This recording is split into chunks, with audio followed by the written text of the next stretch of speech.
Buenos días. Hoy vamos a platicar sobre la Secretaría Anticorrupción y de Buen Gobierno que encabeza Raquel Buenrostro. Nos va a explicar qué cambios tiene al pasar de la Secretaría de la Función Pública a Secretaría Anticorrupción y de Buen Gobierno.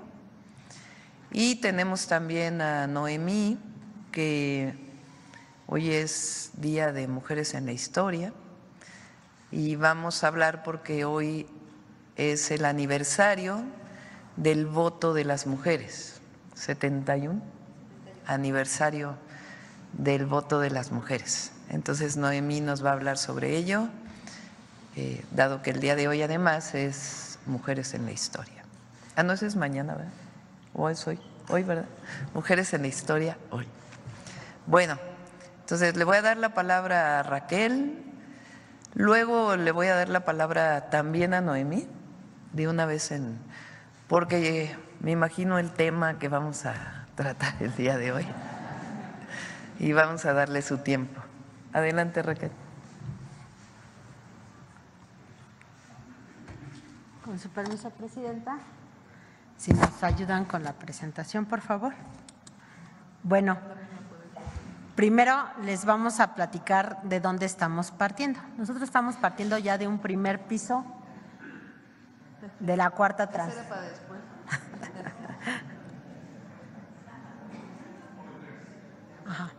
Bueno, estamos partiendo de un primer piso ya de la cuarta transformación y queremos cambiar la mística, la vocación de la Secretaría de la Función Pública, algo que entienda todo el mundo, pero también que tenga un mayor impacto en la vida de todo el pueblo mexicano. Y pues partimos de un primer piso, por eso primero empezamos por cambiarle el nombre a, bueno, fue una sugerencia de la presidenta, Secretaría Anticorrupción y de Buen Gobierno. Entonces, la siguiente, por favor.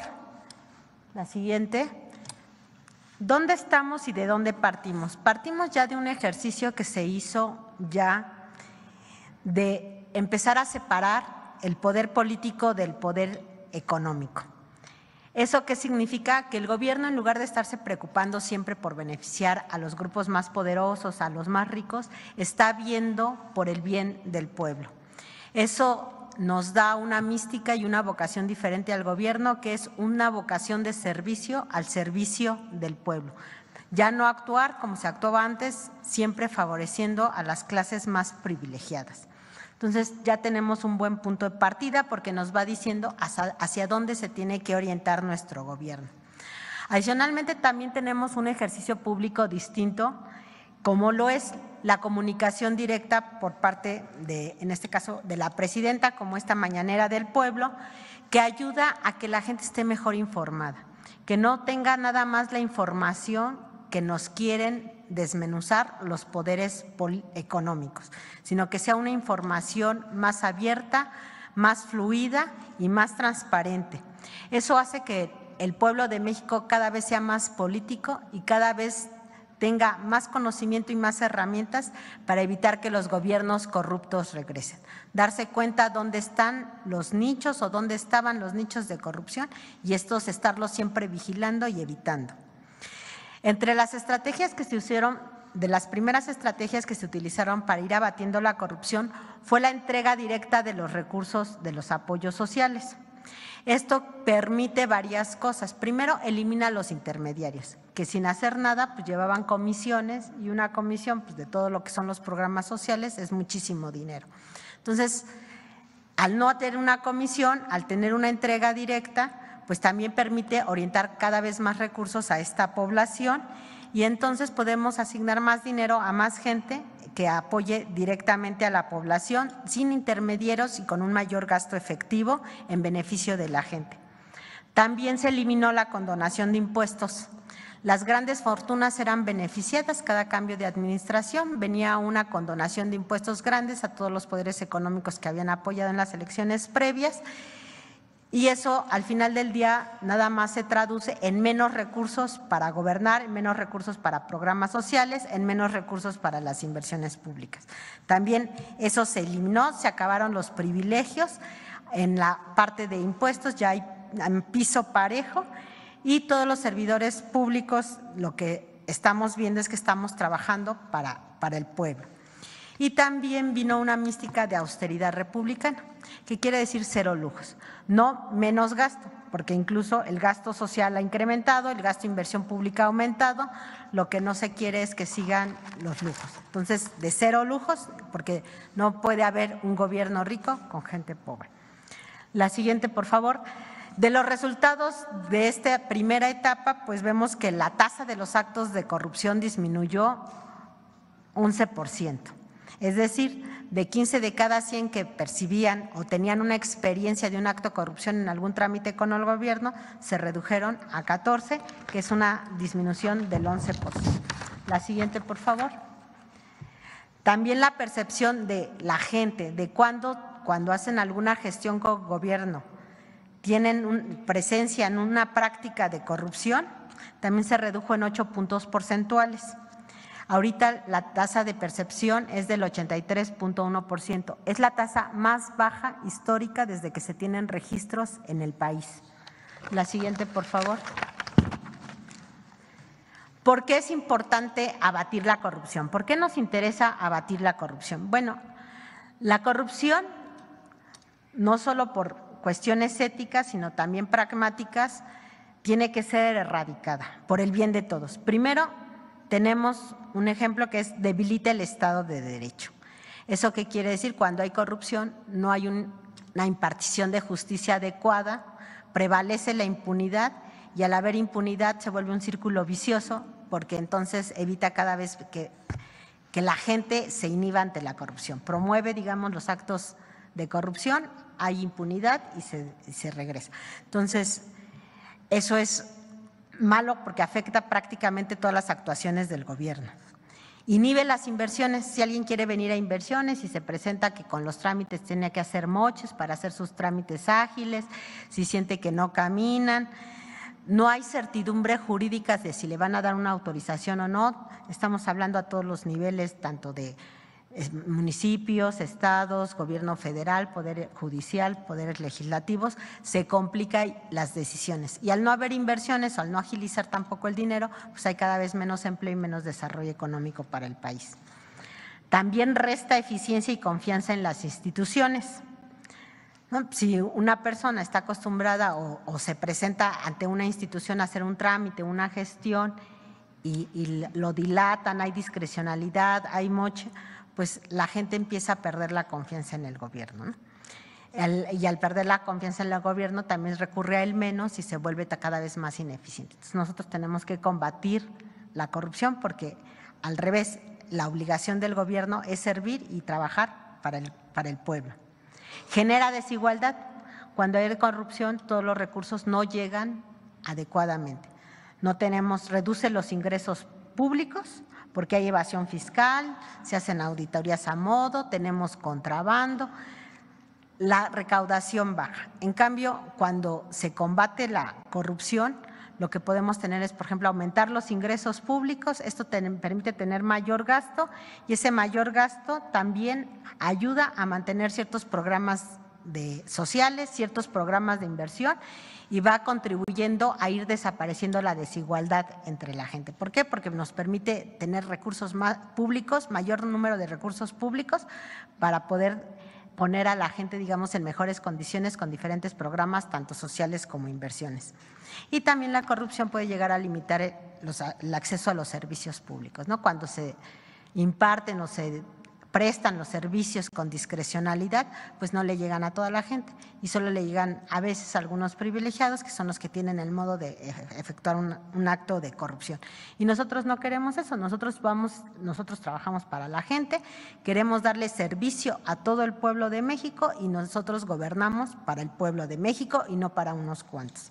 Entonces, todas estas afectaciones a la vida pública y al bienestar de la gente son consecuencia de la corrupción, por eso es tan importante erradicarla.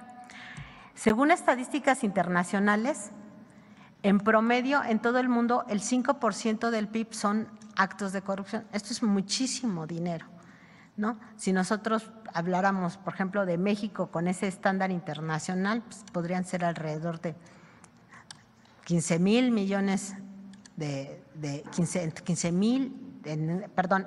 cuanto a gasto público. Cada punto del PIB son 340,000 millones de pesos. 340,000 millones de pesos. Más de 1 billón de pesos. O sea, es muchísimo dinero lo que estamos hablando de corrupción. No, es un estándar internacional. Ajá. Es un estándar internacional, son los resultados que hacen de encuestas. Por ejemplo, desafortunadamente los países más pobres son los que tienen los niveles más altos de corrupción, que jalan el porcentaje, ¿no? Por ejemplo, en África las tasas son muy altas, desafortunadamente. En México hay estadísticas que dicen que 4.5% del valor de los contratos eran sobornos, ¿no? Entonces eso también da más o menos 15,000, viendo nada más el gasto público, digamos, los contratos son 15,000 millones de pesos. Si metemos también la inversión pública, pues serían unos 50,000 millones de pesos. Con eso se pueden hacer muchas cosas. El ir acabando con la corrupción, y ustedes lo vieron, permitió tener mayores recursos públicos. El crecimiento de los recursos públicos ha sido histórico en esta cuarta transformación y queremos mantenerlo y queremos continuar abatiendo la corrupción para que estos recursos públicos sigan creciendo. La siguiente, por favor. Entonces, ¿qué va a hacer y cómo va a participar la Secretaría de Anticorrupción y Buen Gobierno? La siguiente, por favor. Bueno, lo que nosotros buscamos primero es pasar de un enfoque correctivo a un enfoque preventivo. En México tenemos un dicho que dice que ahogado al niño se tapa el pozo. Pues nosotros no queremos eso.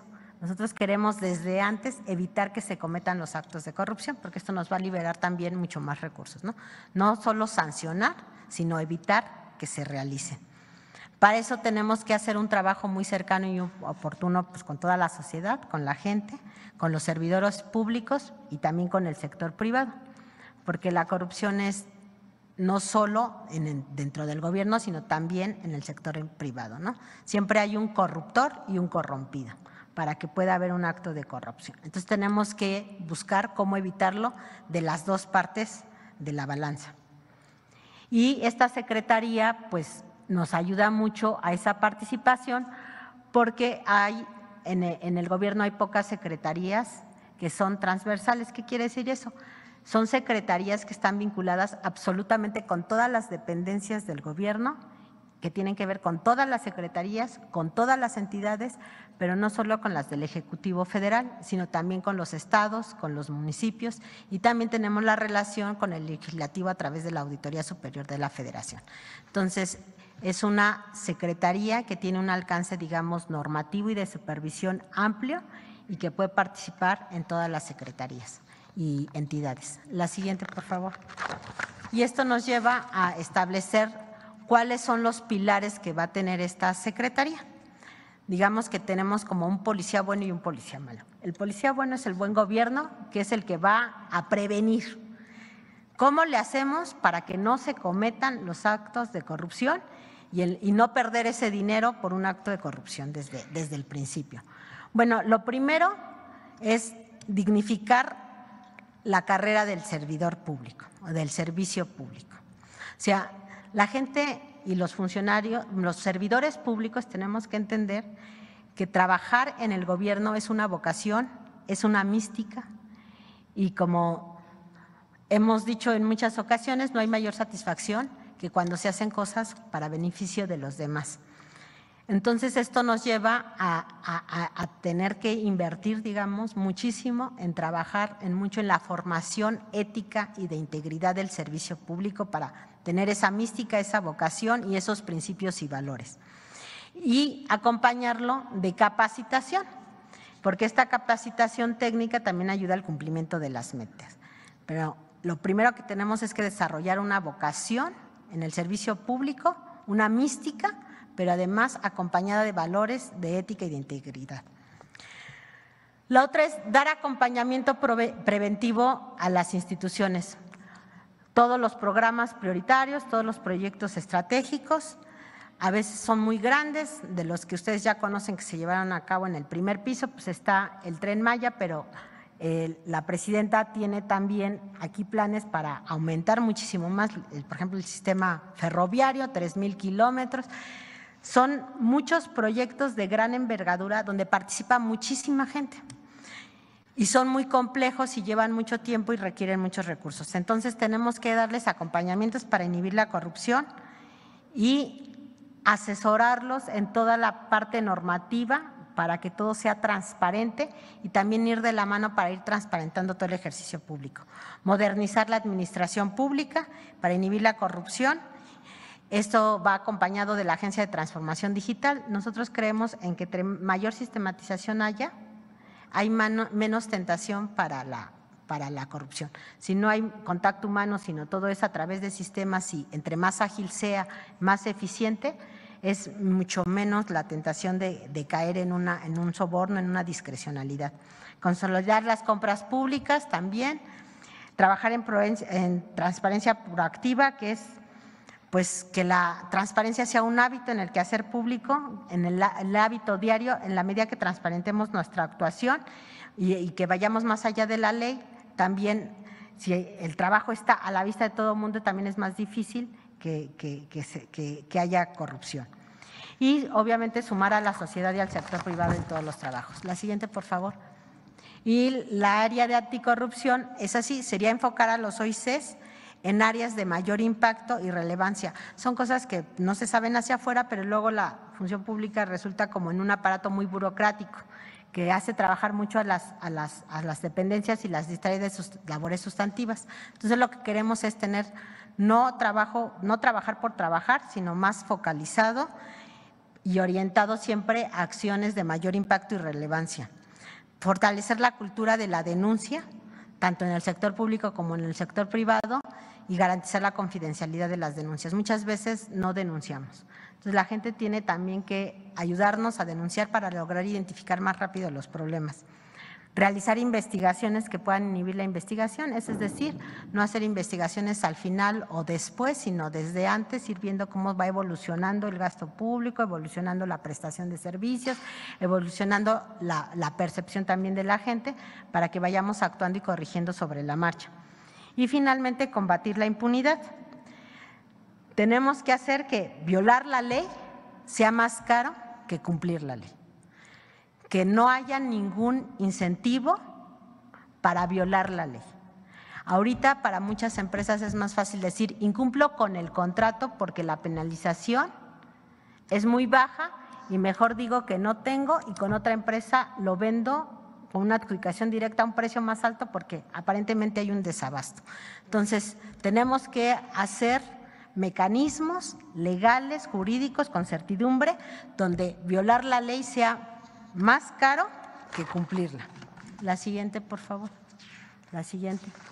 Y en estos primeros días que estamos trabajando, pues un encargo que nos dio la presidenta es trabajar junto con la Consejería Jurídica, con la Subsecretaría de Egresos de la Secretaría de Hacienda y trabajar en una reestructura de la administración pública, donde lo que se busca es una organización más eficiente, es decir, dadas las metas que tenemos como gobierno, cómo podemos organizarnos para alcanzarlas de manera más eficiente y más expedita y muy orientada a los resultados.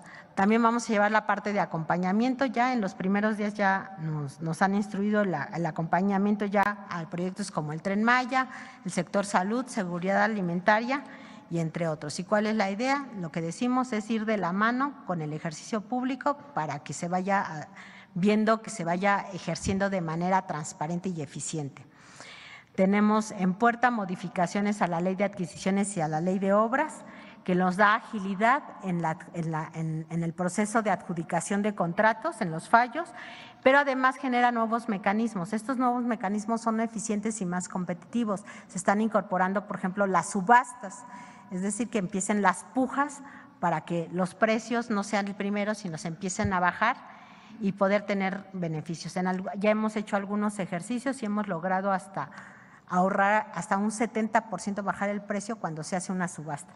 También está el mecanismo de ofertas subsecuentes de descuento, que funciona de manera similar, o desarrollo de proveeduría muy específica. Por ejemplo, en el sector salud estaba muy cooptado por los prestadores de servicios integrales de salud, donde el intermediario era el que se llevaba toda la ganancia, los equipos, que son lo que realmente es más caro, que son los fabricantes, pues no tenían acceso directo, digamos, al gobierno, no vendían de manera directa, y el intermediario captaba todo el recurso y el servicio que prestaba el gobierno se elevaba muchísimo.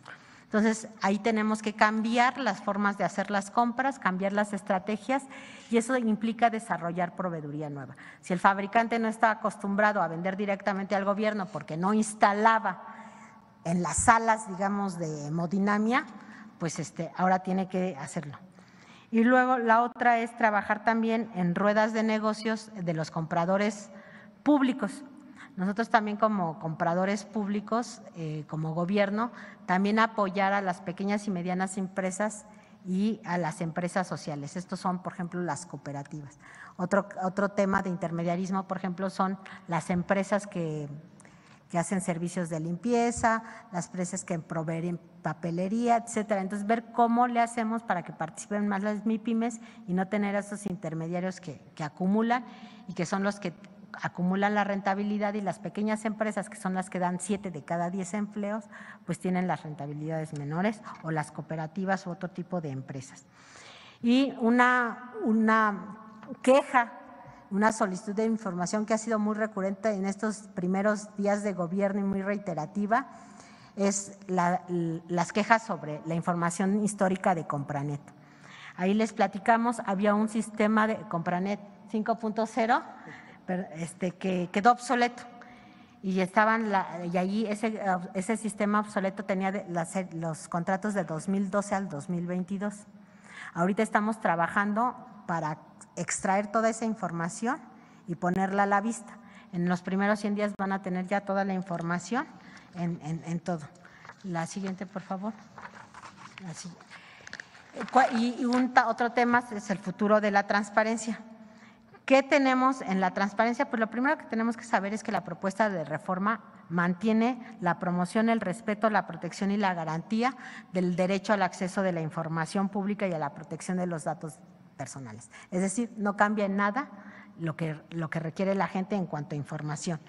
En caso de aprobarse esta reforma, pues nosotros ya estamos trabajando en una propuesta de ley general de transparencia que garantice que esta secretaría pueda llevar a cabo todas estas funciones, y al mismo tiempo que no sea juez y parte, con el involucramiento de otros entes públicos como son los tribunales administrativos, y con eso iniciar una era de transparencia proactiva, porque además de lo que marca la ley, la siguiente por favor, lo que estamos diciendo es que vamos a trabajar mucho también de la mano con la Agencia de Transformación Digital para abrir muchos datos abiertos, a tener muchos datos abiertos y de fácil acceso para la población, para que pueda dar seguimiento pues a toda la actuación del gobierno. Entonces, en ese caso, ya con la transparencia, pues podemos también tener mucha claridad de que pues, vamos a tener cero lujos, menos burocracia, más eficiencia. La digitalización simplifica y agiliza los trámites, y además los hace más transparentes y los hace menos proclives a la corrupción. Y lo que también va a ayudar, si nosotros tenemos una transparencia en la información, una mejor rendición de cuentas y una mayor confianza de la sociedad. La siguiente, por favor. Y por último, pues nada más decir que a dónde vamos o qué pretendemos con todas estas actuaciones, pues es incorporar en principio a la sociedad en la lucha contra la corrupción. Si no se involucra a la sociedad, podemos caer en otros gobiernos, regresar al pasado. Entonces, para evitar regresar al pasado, tenemos que trabajar juntos en esta lucha contra la corrupción. Esto nos lleva a mejorar los servicios públicos y de atención que reciben las personas. Con todas estas acciones preventivas, lo que buscamos es cerrar la puerta a la corrupción, cerrársela definitivamente y combatir la impunidad.